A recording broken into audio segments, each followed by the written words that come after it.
Good afternoon, everyone. Long-term forecast, Canadian government, extreme cold from a blocking high over North America, Asia, and Europe through this winter. Now we need to couple in a VEI 5 or 6 eruption from Civilized, Kamchatka Peninsula, Russia. Magnetic poles are still wandering. I guess you could do a volcano selfie. This VEI 5 or 6 eruption, this is a game changer. Volcanic aerosols, this is going to be a winter you will never forget how cold it's going to be. The blocking pattern in itself would be enough, but add in the volcanic ash and aerosols. Year without a summer, imagine it starts now this winter. You're going to need to learn how to sprout, grow your own food as we move through this next season. TrueLeafMarket.com, heirloom and organic seeds for any grow zone on the planet. If you're looking for the volcanic eruption to change our society, this is very well it right here, right now.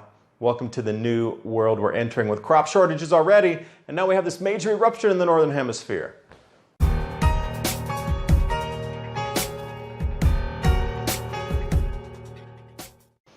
The headline says it all. Monster eruption, Kamchatka Peninsula, ash up to 70,000 feet plus, confirmed.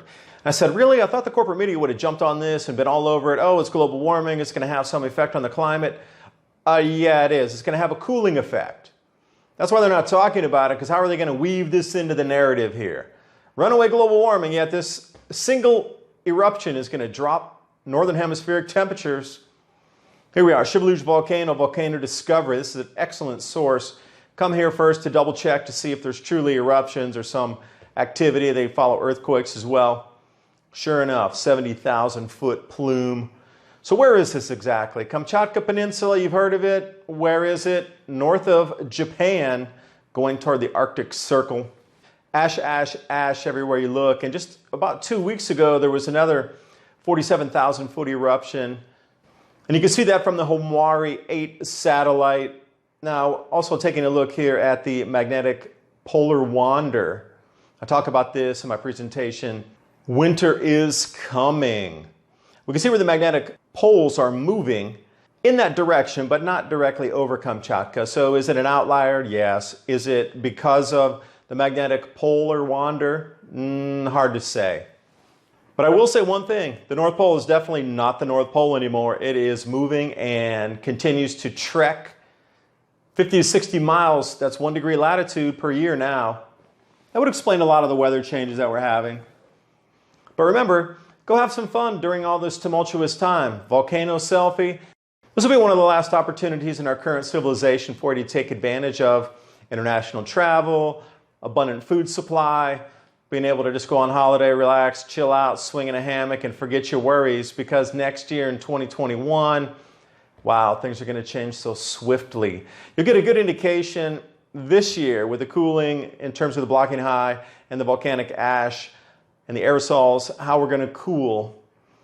Jumping over here to the Canadian SIPS.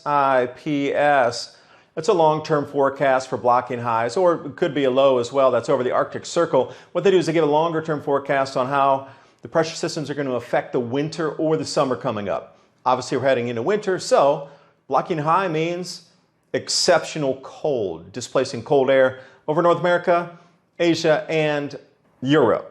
But of course, it's going to be blamed on global warming. Couldn't be a natural, couldn't be anything natural. Has to be CO2.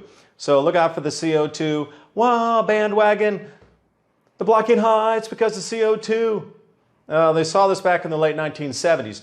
So if we're going to get in a 1970s weather pattern, Buffalo blizzard, etc., extreme cold across Chicago, we might see a 2.0 this winter coming up. So what does blocking high look like? Turn it on its side so we can get a wider depth of view here. North Pole is actually to the right there where the east would be. You can rotate it yourself if you want to save the screen grab. But you can see how the blocking high pressure is going to push and displace the air and continue to force colder air down south. They're already looking at extreme cold across the east coast of the U.S., over Japan, Taiwan, and eastern China, as well as parts of Europe. So anytime we get extreme cold, they're going to blame it on CO2 because of the blocking high. I can already write the headline in advance, what we're going to see in the media.